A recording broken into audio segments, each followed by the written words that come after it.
warahmatullahi wabarakatuh. Kembali berjumpa dengan saya, Hersubun Arif. Apa kabar Anda semua? Perlahan tapi pasti, Presiden Jokowi mulai ditinggalkan pendukungnya. Satu persatu mulai dengan tegas menolak gagasan menunda pemilu dan memperpanjang masa jabatannya menjadi 3 periode. Setelah sebelumnya Ketua Umum DPP Megawati menyatakan dengan tegas menolak, ini sejumlah relawan Jokowi, termasuk juga Projo atau Pro Jokowi juga dengan tegas menolak. Mereka ini, maksud saya Projo, bahkan menilai gagasan penundaan pemilu dan memperpanjang masa jabatan merupakan jebakan politik untuk menjerumuskan Jokowi. Seruan menolak penundaan pemilu dan memperpanjang masa jabatan itu bergema dalam musyawarah rakyat atau Musrah ke-13 yang dilaksanakan di Surabaya pada hari Ahad 15 Januari 2023. Sejumlah spanduk bertebaran di arena musrah yang dilaksanakan di gedung Grand City di Surabaya dan juga tersebar di beberapa kawasan lainnya di kota Surabaya. Jangan jerumuskan Jokowi dengan jebakan 3 periode dan penundaan pemilu. Spanduk lain berbunyi lebih tegas, tolak 3 periode, tolak tunda pemilu. Dan ada tulisan dengan logo relawan Projo. Jadi ini bukan spanduk liar ya, bukan black campaign. Spanduk-spanduk itu juga bertebaran di wilayah Kecamatan Genteng dan juga Tambak Sari, Surabaya, lokasi di mana acara di mana tadinya Jokowi itu dijadwalkan hadir. Ketua Panitia Nasional Musrah ke-13, Panel Barus, membenarkan bahwa mereka yang menyebar spanduk penolakan tersebut. Kami tegas menolak 3 periode karena itu berbahaya bagi demokrasi dan kami melihat itu menjerumuskan Jokowi. Karena itu rayuan ingin menjerumuskan Jokowi, kata Panel Barus kepada wartawan. Nama Jokowi secara mengagetkan tidak muncul dalam rekomendasi Musrah di Surabaya yang ini kan daerah ini selama ini kan dikenal sebagai basis pendukung Jokowi. Nah, tapi maksud saya sebenarnya lebih tepatnya ini adalah basis mendukungnya PDIP, yaitu TAP dan PDIP kan pada waktu itu mendukung penuh Jokowi. Nah, kali ini nama Jokowi tidak muncul di Surabaya, justru nama Ganjar Pranowo, Prabowo Subianto, dan Ketua Umum Partai Golkar Airlangga Hartarto yang berada di urutan teratas. Nama Jokowi ini tidak muncul karena saya duga ini karena sejak awal memang para relawan Jokowi yang berkumpul di Surabaya ini sudah menegaskan mereka ini akan mencari penerus Presiden Jokowi. Keputusan Musrah 13 di Surabaya yang tegas menolak 3 periode dan penundaan pemilu ini ya sedikit mengejutkan ya, karena setelah sebelumnya Projo itu dalam hal ini maksud saya Ketua Umumnya Budi Aris Setiadi itu seperti halnya Pak Jokowi sendiri selalu bersikap mendua dalam menyikapi seruan 3 periode ini. Di satu sisi mereka menyatakan taat konstitusi yang tegas melarang adanya 3 periode, tetapi di sisi lain juga tidak akan menghalangi aspirasi rakyat bila memang menginginkannya. Inilah yang saya sebut sebagai sikap yang mendua. Dalam musyawarah ke-1 yang di Bandung yang berlangsung pada tanggal 28 Agustus 2022, jadi ini belum terlalu lama ya, sekitar 5 bulan yang lalu, seruan Jokowi 3 periode itu masih bergema. Nama Jokowi pada waktu itu juga berada di urutan teratas pilihan relawan, mengalahkan nama-nama seperti Sandiaga Uno, Ganjar Pranowo, dan Prabowo Subianto.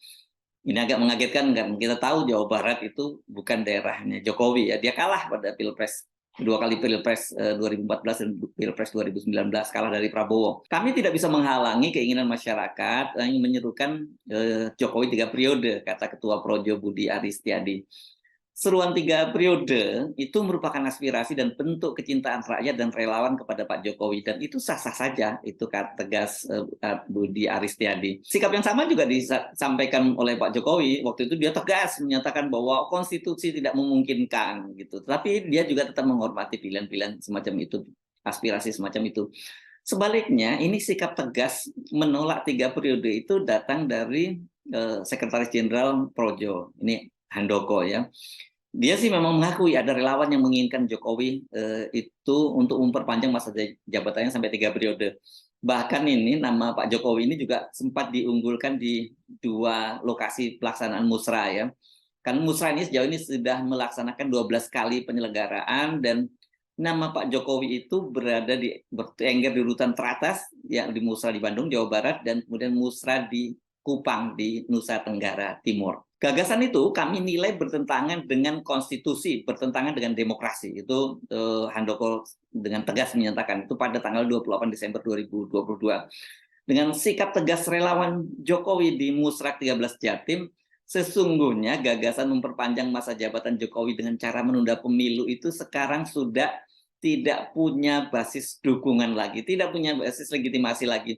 Baik dari sisi partai politik yang sudah tegas dinyatakan oleh Ibu Megawati, dan sekarang ini dari sisi para relawan. Jadi keinginan untuk menunda dan memperpanjang masa jabatan, menunda pemilu dan memperpanjang masa jabatan Jokowi itu ditolak oleh partai politik, juga ditolak oleh para relawan. Sebelumnya kan dalam peringatan hari ulang tahun PDIP yang ke-50 yang berlangsung di Jakarta International Expo di Kemayoran ini ya, Ketua Umum DPP PDIP Megawati menyatakan itu penolakannya langsung di depan Pak Jokowi. Jadi sekarang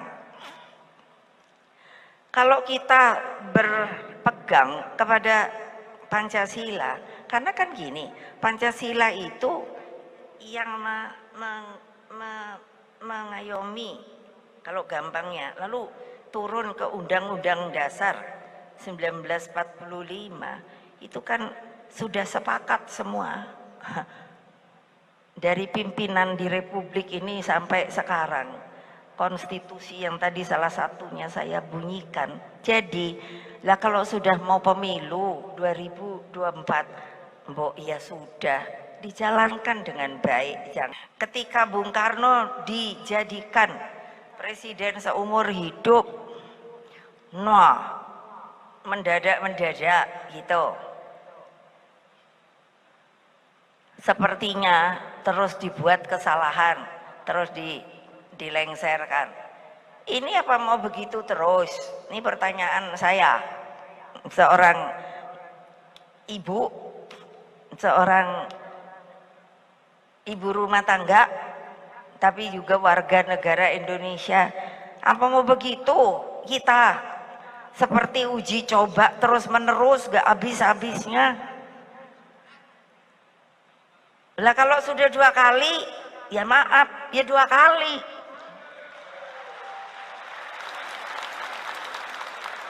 Bukan Pak Jokowi nggak pinter, ngapain saya jadiin kalau nggak pinter? Nah ini ya, kalau sudah 2 kali ya maaf, hanya 2 kali. Jadi sesungguhnya ini sekarang ini semua pintu sudah tertutup bagi Pak Jokowi dan para pendukungnya. Saya tidak bisa membayangkan ada manuver dari mana lagi ya kalau PDIP sebagai partai pengusung dan partai pendukung saja sudah menolak. Apalagi partai-partai lain yang sebenarnya secara historis nggak punya kedekatan dengan Pak Jokowi. Mereka ini kan jadi pendukung Pak Jokowi karena pragmatis saja lah gitu, karena Pak Jokowi yang terpilih jadi presiden, jadi semua merapat langsung. Beda dengan PDIP yang sejak awal, sejak Pak Jokowi menjadi wali kota di Solo sampai 2 periode dan kemudian ke Jakarta, ini PDIP itu jadi pengusung, termasuk tentu saja setelah pada saat Pak Jokowi maju pada Pilpres 2014 dan 2019. Apakah setelah penolakan dari PDIP dan penolakan dari relawan ini, Pak Jokowi dan pendukungnya itu masih akan tetap nekat memaksakan, misalnya melalui dekret dan perpu, menerbitkan perpu? Kalau itu dilakukan, saya kira ini Pak Jokowi ini tampaknya memang sedang mencoba menjemput takdir lain ya. Takdirnya yang pertama kan sekarang takdirnya adalah 2 periode. Namun namanya takdir, kita tidak tahu apakah itu takdir baik atau takdir buruk. Belum tentu, kalau dalam agama disebutkan bahwa jabatan itu belum tentu takdir baik loh, itu bisa saja jadi hal yang buruk yang disebut sebagai istidrot gitu ya. Sesungguhnya Pak Jokowi itu bisa belajar dari sejarah. Para presiden belajar dari para presiden dahulu yang pernah menerbitkan dekret. Sejauh ini dalam sejarah Indonesia ada 2 kali dekret. Yakni Presiden Soekarno yang berhasil menerbitkan dekret kembali ke Undang-Undang Dasar 45 ini pada tanggal 5 Juli 1959. Dan pada waktu itu salah satu keberhasilannya itu karena didukung oleh kekuatan militer ya. Sementara Presiden Abdurrahman Wahid atau Gus Dur itu juga pernah menerbitkan dekret pada tanggal 23 Juli 2001. Jadi dekretnya membubarkan DPR, dan seperti kita ketahui Abdurrahman Wahid, Gus Dur ini gagal dan justru dia yang dijatuhkan. Ada baiknya Pak Jokowi juga memperhatikan peringatan Ibu Megawati ya, selain tadi itu, selain dua peristiwa tadi, ada peringatan dari Ibu Megawati itu saat menyinggung perpanjangan masa jabatan. Kan tadi Ibu Megawati itu menyinggung kala itu kemarin itu Ibu Megawati bercerita bahwa ayahnya Bung Karno kan pernah ditetapkan sebagai presiden seumur hidup, namun ternyata kemudian dijatuhkan. Ini apa mau begitu terus tanya Ibu Megawati. Silakan Pak Jokowi mempertimbangkan kembali apa akan tetap taat konstitusi selama ini seperti yang selama ini dia dengung-dengungkan dan mengakhiri masa jabatan 2 periode pada tahun 2024. Ini nggak main-main loh, baru sepanjang sejarah reformasi itu kan sekarang baru Pak Jokowi dan Pak SBY yang berhasil menjabat sampai 2 kali. Nggak semua orang bisa semacam itu, bahkan nggak semua presiden seperti itu. Jadi sebenarnya cukup lah, ini udah luar biasa lah prestasi Pak Jokowi ini. Atau mengikuti rayuan kelompok yang mendorong-dorongnya 3 periode, tapi seperti dikatakan oleh Projo tadi sebagai jebakan yang menjerumuskan. Saya Sunarif, sampai jumpa lagi. Wassalamualaikum warahmatullahi wabarakatuh.